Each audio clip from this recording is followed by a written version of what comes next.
Saidmurod Davlatov. Boy va kambag'al odamlarning fikrlash strategiyasi.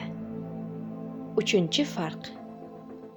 Fikr qobiliyatli odamning qo'lidagina daromad beradigan kapital bo'ladi. Antuan Rivarol. Kambag'al odamlar olomonga o'xshab fikr qilishadi. Boy odamning fikri esa faqat o'ziniki bo'ladi. Fikrlashdagi yana bitta farq, kambag'al odamlar olomonga o'xshab fikr qilishadi. Buni qanday tushunish kerak? Ularning bitta qoidasi bor. Boshqalar nima qilsa, men ham shuni qilaman deyishadi.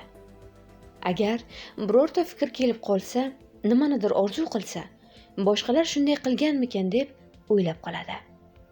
Agar boshqalar shunday qilmaganini bilsa, noto'g'ri xulosa qiladi. Buning iloji yo'q ekan deb o'ylaydi.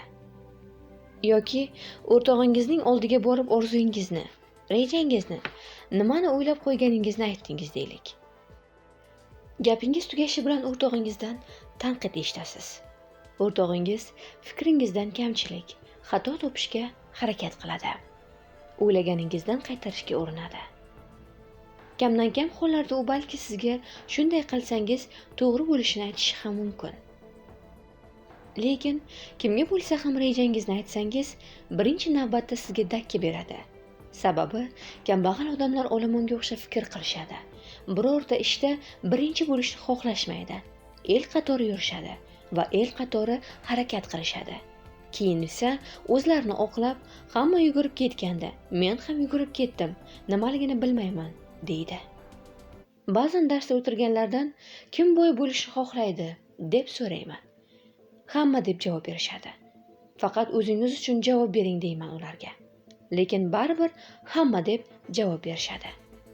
Odamlarda olomon psixologiyasi qayerdan paydo bo'ladi? Sababi bitta.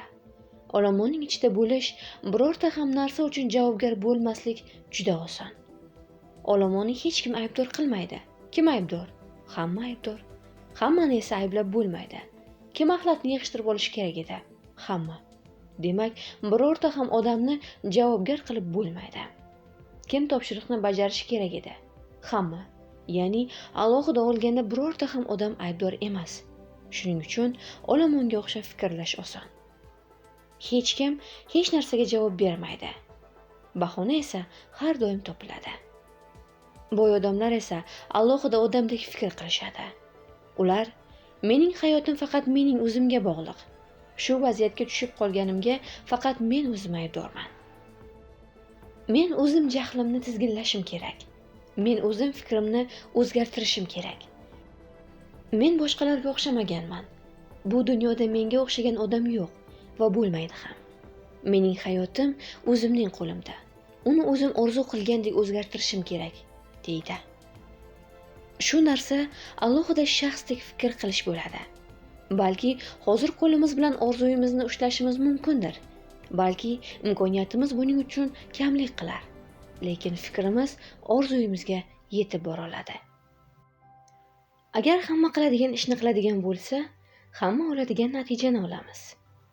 Boy, muvaffaqiyatli odam bo'lish esa hammaning ham qo'lidan kelavermaydi. Shuning uchun biz orzuyimizga olib boradigan o'zimizning yo'limizni topishimiz kerak. Ustozim menga shu yo'ldan tez borasanmi yoki sekinmi? Farqi yo'q. Asosiysi shu yo'ldan ketishing kerak. Shunda ertami yoki kechmi maqsadingga yetasan. Asosiysi yo'l tanlash. O'tmishni bir eslab ko'raylik. Kambag'allar kambag'al bo'lishning bitta sababi bo'lgan. Ularning umri bir-birinikiga o'xshagan. Boy odamlarning hayoti bir-birinikiga o'xshamaydi. Ularning umri boshqacha o'tgan. Muvaffaqiyatga erishish voqeasi boshqalarnikiga o'xshamagan. Xulosa, nimagadir erishish uchun olomondan ajralib chiqish kerak. Alohida odam bo'lish kerak. Ya'ni alohida odamdek fikrlashni boshlash kerak. Lekin faqat o'zingizni o'ylaydigan, kibrli odam bo'lib qolmang. Odamning bu sifati atrofdagi odamlarni undan uzoqroq qiladi. Odamni shaxsini o'ldiradi. Demak, maqsadga yetishiga ham xalaqit beradi. O'zini o'ylaydigan odamlar ko'pincha muvaffaqiyatga erishib, boy bo'lishgani bilan kamdan kam qo'llariga tushgan narsani ushlab qolishadi. va kamdan kam baxtli bo'lishadi. Faqat o'zini o'ylaydigan odamni qanday bilish mumkin deb so'rashingiz mumkin. Buni bilish juda oson. Birga nimadir qilishni boshlang. O'rtada pul bilan oldi-berdi qiling. Tez bilib olasiz. Sal vaqt o'tgandan keyin o'zini o'ylaydigan odam kimligini ko'rsatadi. Bunday odamlar bilan ishlamang. Sababi o'zini o'ylaydigan odam umumiy muvaffaqiyatni faqat o'ziniki deydi. Ko'rpani faqat o'zining ustiga tortadi. Faqat o'zining foydasini o'ylaydi. Ayniqsa pul masalasida shunday. U do'stlarini, hamkasblarini, qarindoshlarini o'ylamaydi. Agar sizda ham o'zini o'ylash odati bo'lsa, undan tezroq qutulishga harakat qiling. Trening qatnashchisining fikri. Olomon ichida bo'lish juda yaxshidek ko'rinadi. Olomon ichida yurgan odam ko'pchilik nima qilsa, shuni qiladi. Ya'ni uning o'zligi yo'q bo'ladi. Shunday hayotni kim tanlaydi? Odamning o'zi tanlaydi. Jamiyat ichida yashashga harakat qilgan odam olomonning bir qismi bo'lib qolganini sezmasligi ham mumkin. Jamiyat bor. Jamiyatda yashab, jamiyatdan tashqarida turish mumkin emas. Jamiyat alohida insonlardan tuzilgan. Lekin olomonni jamiyat deb tushunmaslik kerak. Odam o'zi o'ylagisi kelmagandagina olomonning bir qismiga aylanadi. U qandaydir bir qolipni ko'radi-da, shu qolipga tushib yashayveradi. Boshqalarga o'xshamaydigan odam ekanligingizni tushunib oling. O'zingizni o'rganing. O'zingizni yaxshi ko'ring. Agar o'zingizdagi birorta narsa yoqmasa, shu yoqmaydigan narsani tuzating. Asosiysi, o'zingiz uchun javobgarlikni 100% o'zingizning qo'lingizga oling. Hatto bitta daraxtdagi ikkita olma bir-biriga o'xshamaydi. Xullas, bizni boshqalardan ajratib turadigan tomonlarni topib, o'sha tomonlarni o'stiramiz. Shu kitobni o'qiyotganingizning o'zi sizni boshqalardan ajratib turadi. Men esa olomonni jonlantirmoqchi bo'lyapman. Olomon ichiga chuqur kirib ketgan odamlar daraxtni silkitayotgan odamlardek aniq ko'rinib turadi. Ularga men va pul kitobini berayotganimda o'zimni xuddi oilali odamga Kamasutrani berayotgandek, keling, birga tajriba qilib ko'raylik deyotgandek sezaman.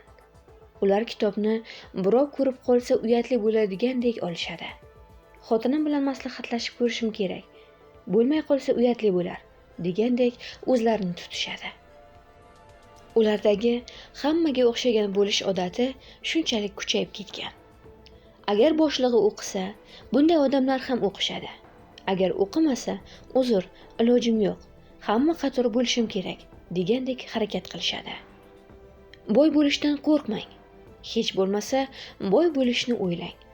Shunda hammasi mensiz ham Kamasutradagidek joyiga tushadi. Bema'niligi tomonidan Sovet davridagi bizda seks yo'q degan gapga faqat bizga pulning keragi yo'q degan gap to'g'ri keladi. Pul kerak bo'lib qolganda nima qiladi?